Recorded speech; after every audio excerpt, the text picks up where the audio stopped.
السلام عليكم ورحمة الله وبركاته. الفيديو بتاعنا النهاردة هنعمل من 6 كيلو لبن خيارات كتير جدا. منها هنعمل أشهى وأطعم جبنة فلاحي، وكمان هنعمل زبدة فلاحي. خليك معايا للنهاية وتابع معايا الفيديو. بس قبل ما نبدأ مع بعض الفيديو، لو أول مرة تمر على قناتي، أنا اسمي رشا ودي قناتي. يا ريت ما تنسوش تدعموني بالاشتراك في القناة ولايك وشير ونفعل الجرس على الكل. هنا عشان نختبر جودة اللبن اللي احنا شاريينه ونعرف إذا كان اللبن كامل الدسم أو مغشوش. بتحطي المغرفة جوه اللبن. لو طلعت المغرفة بيضة زي ما هنشوفها دلوقتي، عليها زي خيال كده من اللبن، يبقى كده اللبن بتاعنا سليم. شايفين الجمال؟ هو كده كامل الدسم. هنا جبت 6 كيلو لبن وحطيتهم على النار هادية عشان بس يا دوبك اسخنه زي دمعة العين. انا طبعا مش عايزة اسخنه قوي. وبعدين جبت كوباية زبادي بلدي صغيرة وحطيتها على اللبن وقلبتها كويس. وهنا معانا بعد ما دفيت اللبن هغطي طبعا الحله. طبعا عشان الجو برد محتاجين الحله تكون دافيه.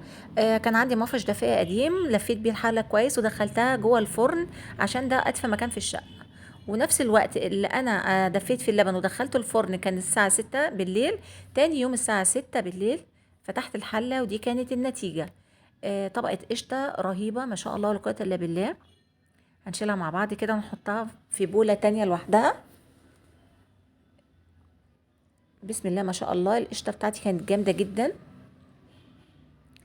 بس في خطوه انا نسيت اقول لكم عليها. هي اول ما تشيلي المفرش من على الحله بتاخديها وتدخليها التلاجة تجمد شويه عشان يديكي النتيجه الجميله دي، عشان تقدري تشيلي طبقه القشطه مره واحده وتكون متكتله كويس. وكمان الجبنه تطلع معاكي زي ما انت شايفاها معانا كده.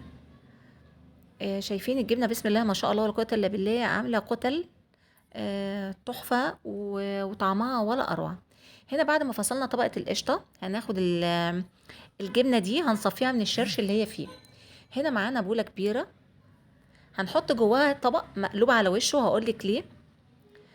عشان انا فوق الطبق ده هحط المصفى اللي هصفي فيها الجبنة. وهنا معانا قطعة قماشة انا مخصصاها لتصفية الجبنة.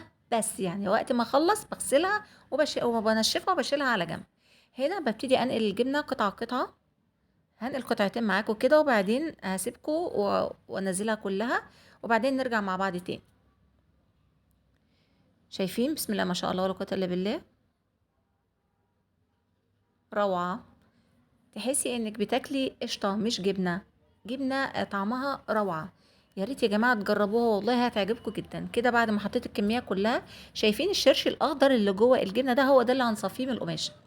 وبعدين هنا هبدأ اطعم الجبنة بتاعتي بشوية ملح بسيط، عشان انا مش عايزاها حادقة قوي. هضيف معلقة ملح كبيرة مش اكتر من كده لاني مش عايزاها حادقة قوي. وبعدين هقلبه كويس وهبدأ اقفل عليه القماشة واضغط عليها بايدي الاول. وبعدين حطيت طبق وابتديت اضغط بيه. شايفين الشرش اللي بينزل ده؟ انا عشان كده حطيت الطبق عشان الشرش ما يلمس الجبنة تاني، عشان الجبنة تبقى عالية عن الشرش. بعد ما حطيت الطبق هسيبها تصفي براحتها. حطيت فوقيها دي ازازه ميه 3 لتر حطيتها فوق الطبق علشان تعمل تقل فوق الطبق وتضغط على الجبنه وتصفي كل الشرش اللي فيها. هسيبها كده لحد بالليل. وادي النتيجه النهائيه معانا. بسم الله ما شاء الله. بعد ما صفت الشرش اللي فيها قلبتها في طبق تاني وهنبتدي نقطعها مع بعض. بسم الله ما شاء الله روعه. عامله زي الزبده وانا ماشيه فيها بالسكينه وطعمها ولا اروع. ما شاء الله ولا قوه الا بالله.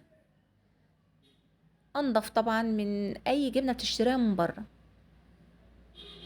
ما شاء الله. ادي الجبنه. هنبدا نعمل مع بعض الزبده بقى.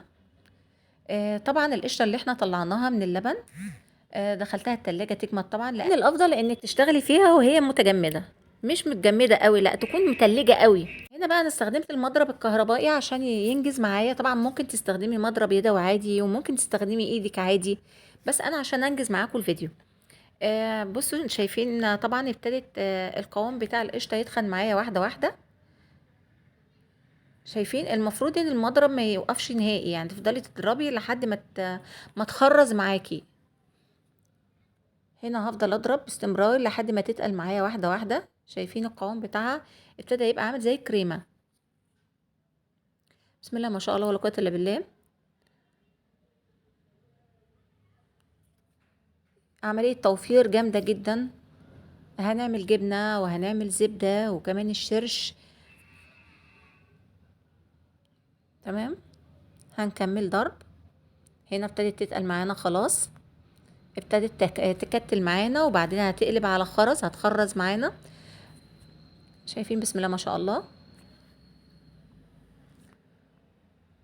هنا هضيف شوية شرش من اللي نزل من الجبنة عشان نبدأ عملية الفصل.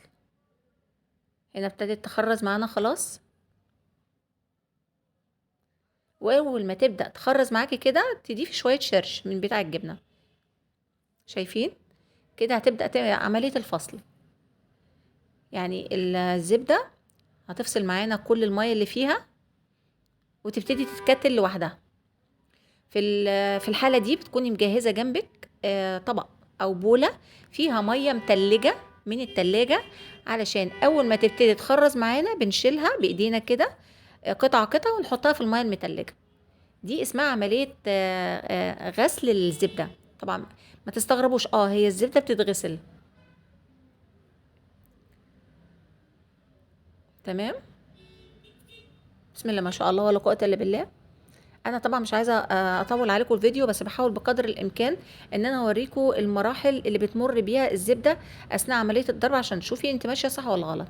كده خلاص بدات الزبده فصلت لكل السوائل اللي فيها. شايفين بسم الله ما شاء الله كتلت معانا ازاي. طبعا جمعتها، ابتديت اجمعها بايدي واحطها في الميه المتلجه، هتشوفوها دلوقتي معاكم كده قطعه قطعه. صفيتها كويس من الشرش وبعدين حطيتها في الميه المتلجه. وبعدين ادي النتيجة النهائية بسم الله ما شاء الله. عملت 2 قالب من الزبدة، دول حوالي كيلو الا 180 جرام. ما شاء الله ولا قوة الا بالله. عملنا جبنة وعملنا زبدة وطلعنا الشرش، والشرش ده بيتعمل منه خيارات كتير قوي. اوعي ترميه، بس الفايدة بتاعته هعرفك بيها في فيديو تاني عشان الفيديو ده ما يطولش علينا. بس يا ريت لو الفيديو بتاع النهارده عجبكم ما تنسوش تدعموني بالاشتراك في القناة ولايك وشير ونفعل الجرس على الكل. والسلام عليكم.